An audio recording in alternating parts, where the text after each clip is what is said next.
You walk into a casino thinking blackjack is the one game you can beat. Skill, strategy, maybe even a lucky streak. But former casino insiders say the rules are not just tilted, they are buried in plain sight. A simple change in how blackjack pays out can double the house advantage. Hidden phrases like "dealer hits soft 17" quietly cost you thousands. If you thought the only thing between you and winning was luck or basic math, you are about to see why almost every player leaves lighter than they arrived. You will also see why the first trap is not in your cards, but in the fine print right under your hands. Dealers are trained to watch for confusion when players spot certain phrases on the felt. Phrases like "dealer hits soft 17" or "no double" after split. These are not just harmless quirks. Each one quietly hands the casino a bigger slice of every bet. When the dealer hits soft 17, meaning an ace and a 6, or any hand totaling 17 with an ace counted as 11, the house gains about 0.2% more on every dollar wagered. It sounds tiny, but over thousands of hands, that difference is massive. The rule lets the dealer draw another card in spots where before they would have to stand. That extra card turns dealer losses into pushes and pushes into wins thousands of times a day. Right next to that, you will often see another rule: no double after split. This one stops you from doubling your bet on split hands. The exact moment basic strategy says you should press your advantage. Take away the option and the house edge jumps again, about 0.1%, sometimes a little more. In a game where the baseline edge is 0.5%, these tweaks can double or even triple the casino's advantage before a single bet is placed. Advantage matters. Most players sit down thinking they are playing the same game they saw in movies or read about in strategy books. But with just these 2 lines of fine print, the reality is much harsher. The rules do not just change the math, they change the entire rhythm of the game, making every decision a little less powerful, every win a little rarer. And the worst part, most people never notice until their chips are already gone. Splitting aces is one of the few moments in blackjack where the odds can briefly tilt toward the player, but casinos know this, and they have added rules to limit that advantage. On many tables, you're allowed to split aces only once. If you draw another ace, you are forced to stop, no matter how strong the next card might be. This restriction alone adds about 0.12% to the house edge. Over the course of a night, that sliver grows into a steady loss, hand after hand, especially for players who think splitting aces is a guaranteed win. Surrender is the next gap. In classic games, surrender lets you fold a hopeless hand, like 16 against a dealer's 10, and lose only half your bet. Most casual players skip it, but for those who know the math, surrender is a lifeline. Take it away, and the house edge climbs by another 0.08%. That might sound small, but in a game where every 0.1% matters, it is a quiet leak that never gets plugged. Each of these clauses, no resplit aces and no surrender, seems minor compared to the big headline rules, but they add up. A player using perfect basic strategy, sitting at a table with all these restrictions, is now fighting against a house edge that has grown by 0.25% or more. Multiply that by the number of hands played in a typical session, and the cost of these tiny rules becomes impossible to ignore. Blackjack's reputation as a fair game survives only if you ignore the fine print. On paper, a single deck blackjack game with friendly rules gives the house about 0.2% edge. But the reality on most casino floors is different. Every restriction, such as the dealer hitting soft 17, no double after split, no resplitting aces, and no surrender, stacks on top of the last. Each one adds a sliver to the house advantage, and those slivers do not stay small for long. Even with perfect basic strategy, these combined tweaks can triple or quadruple the casino's edge, pushing it to around 0.7% or 0.8%. That is still less than 1%, but it is not the game you read about in strategy books. Now swap in a 6 to 5 payout for blackjack and the numbers change entirely. That single rule adds about 1.4% to the house edge, more than all other rule changes combined. Suddenly, the house is not just nudging you off balance, it is pushing you down the stairs. The edge leaps past 1.5%, even before you make a single mistake. For a $25 bettor playing 80 hands an hour, that is a jump from losing $10 per hour to losing $38 or more per hour. Over a 4-hour session, the difference can mean losing $40 under good rules or $150 under bad ones, just from the fine print. This is why ex-dealers say you cannot afford to ignore the rules. Every line of small text on the felt is a silent tax, and together they turn blackjack from a game of skill into a slow siphon. Scanning the rules is not just smart, it is survival. Because once the cards start flying, the math is already set against you. Inside the heart of the blackjack pit, a continuous shuffling machine changes everything about how the game unfolds. Instead of waiting for a deck to run low, every card that leaves the dealer's hand is dropped straight back into the machine. The process is seamless. The cards vanish into a feed slot, disappear into a maze of internal bins and elevators, and within seconds, they are shuffled and ready to reappear in the very next round. There is no pause, no break, no moment where the deck composition drifts far from the starting point. For players who rely on tracking which cards have already been played, this is a dead end. In a traditional shoe, the deeper you get into the deck, the more you can estimate what is left. With a continuous shuffling machine, that window never opens. The deck is always at its starting average. Every hand, the chance of drawing any card, is almost exactly the same as it was at the beginning. The true count, the running tally that card counters use to spot an edge, never swings. It hovers near zero, round after round, because the machine keeps pulling the deck back to neutral. The mechanics are relentless. 4 to 8 decks cycle through the machine, with every used card instantly recycled. There is no such thing as deep penetration, no point where the shoe is nearly bent and the odds tip even briefly in the player's favor.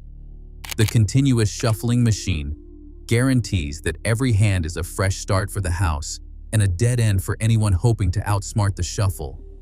What looks like a simple time saver is actually a fortress built to keep the math on the casino side. Casinos do not just use continuous shuffling machines to block out card counters. They use them to crank up the pace. A traditional blackjack table, even with a fast dealer, averages about 70 hands per hour. Add a continuous shuffler, and that number jumps, often by 25% or more. Suddenly, a table can deal 85, 90, sometimes even 100 hands an hour.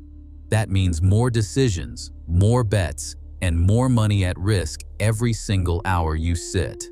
The house edge might sound small on paper, 0.5% here, 1% there, but it is tied directly to how much you wager over time. With a $25 bet, 70 hands an hour, and a 1% edge, the casino expects to win $17.50 from you every hour. Bump that up to 90 hands, and the expected loss climbs to $22.50. Over a 4-hour session, that is a $20 difference, just from the machine's ability to speed up the game.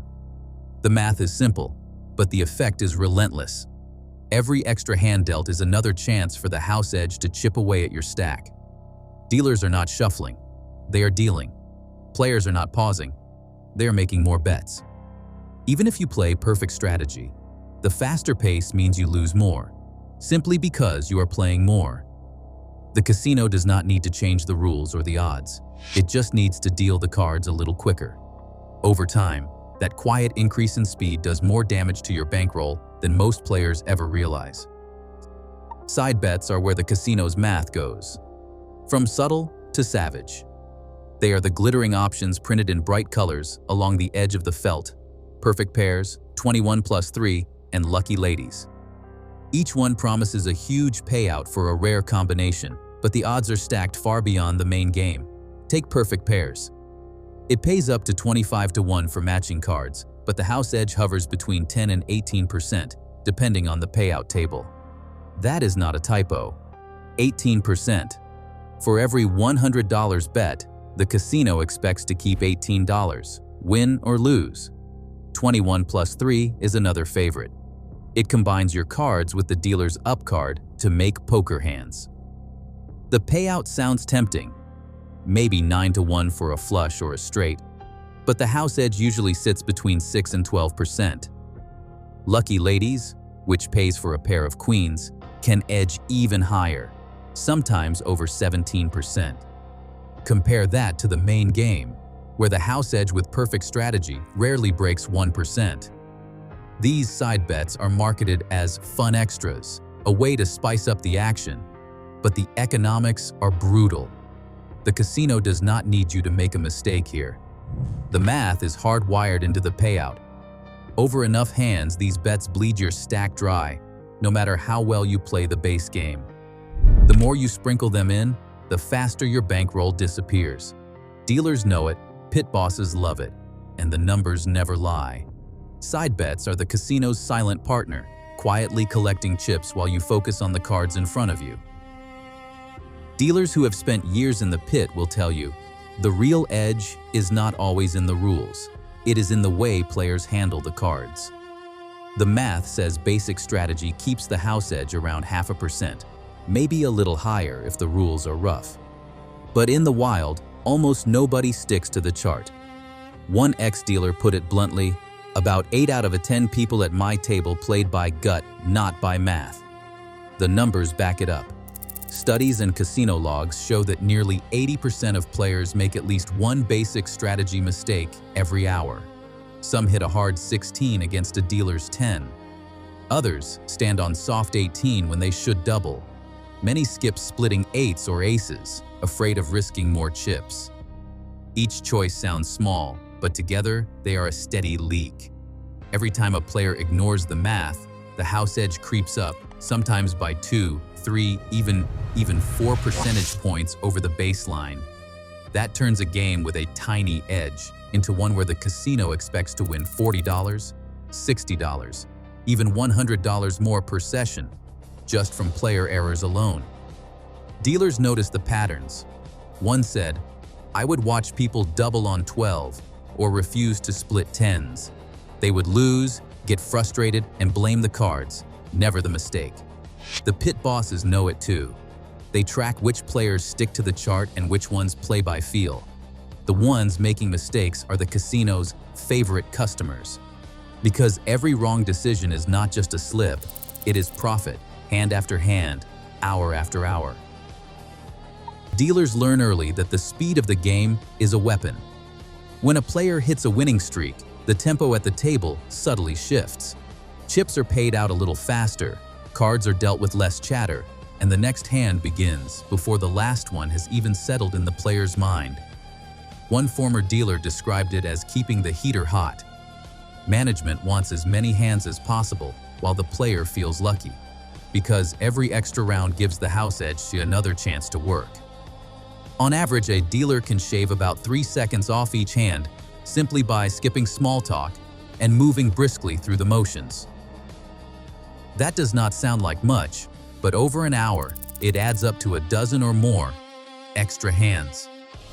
Each one a fresh opportunity for the casino to reclaim chips. A hot player betting $50 a hand might play 90 hands an hour instead of 75. That is $750 more wagered every hour, all while the house edge quietly chips away at any streak. Dealers are trained to read the room. If a table is cold, the pace slows. Players get more time to stew over decisions, hoping their luck will turn. But when someone is winning, the game accelerates. The casino is not trying to punish winners. It is just making sure that variance has enough time to do its job. Over the long run, the math always catches up. The faster the game, the sooner it happens. This is not a conspiracy. It is standard operating procedure. Dealers are not robots, but they know when to push the pace. For the house, speed is silent leverage. For the player on a streak, it is an invisible clock ticking down to the moment the luck runs out. Every wager in a casino is tracked, rated, and converted into data the moment a player sits down. The dealer swipes a player card, and the pit boss glances at the screen. Bet size, time played, and table choice feed straight into the casino's software. Former pit bosses describe it as a silent audit. The system does not care if you are winning or losing in the short term. What matters is your theoretical loss, known as theo. That is the mathematical expectation of how much you will give back to the house over time, based on the rules, your average bet, and the number of hands you play. If you are betting $50 a hand at a table with a 1% house edge, the casino expects to win 50 cents from you every round. Play 80 hands an hour, and your theo climbs to $40 per hour, whether you walk away up or down. Comps, the free drinks, meals, or hotel rooms, are not gifts. They are calculated rebates, usually around 0.2 to 0.3% of your theoretical loss. For every $1,000 the house expects to win from you, you might get $3 in perks. That is why the most valuable comps go to players who bet big and play long, not those who win.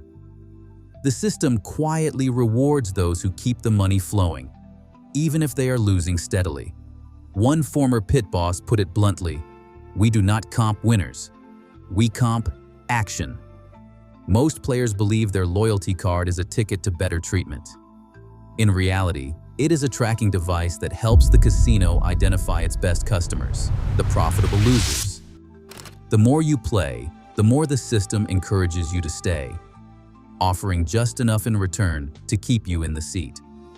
The math never stops running, and the longer you play, the closer your results get to what the house expects. For the casino, it is not about luck, it is about reliable, predictable returns, measured down to the last hand. Every year, casinos earn billions from blackjack. Most of it comes from players who never notice the rules have changed. As more tables shift to 6 to 5 payouts and continuous shuffle machines, genuinely fair games become rare. The edge is not just in the math, it is in the details most players miss. In today's casino, discipline is your only real advantage. The smartest play is knowing when to walk away. Let me know your thoughts below.